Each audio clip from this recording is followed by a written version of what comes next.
Hey there, it's me, Shannon, your local hayologist, and I have a quick question for you. Are you a perfectionist? If yes, I can relate. And studies show that sometimes perfectionism can get in the way of social connectedness because you can worry about what happens if you don't do things perfectly. You kind of feel like your value depends on how well you perform.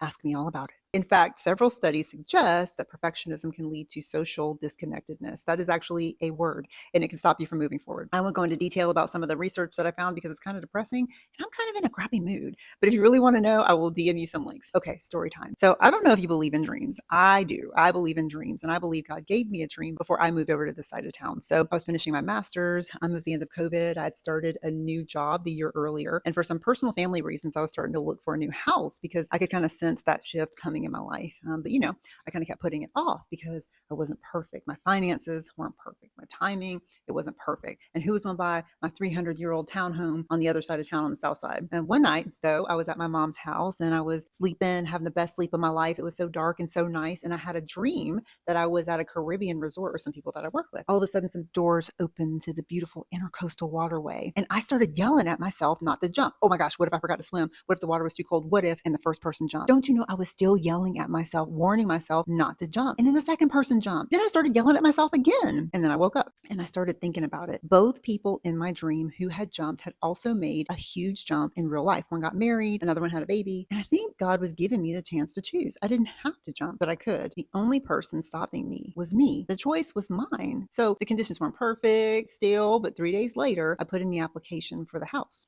And I got it. And I know my story is different from attending an event, but it is similar. You may think the stakes are lower or higher or whatever, but I want to say this. Don't wait for the perfect timing. Do not wait for the perfect event. Do not wait for the perfect people. None of that exists. If you are looking for friendship, Say Hey Jax is literally the lowest barrier of entry to friendship in Jacksonville because the very reason we exist is to make it easy for you to show up, say hey, and find your people. We are growing something special here. I'm Shannon, your local hayologist, and I am on a mission to help Jacksonville build authentic community one hay at a time. Follow, share, subscribe.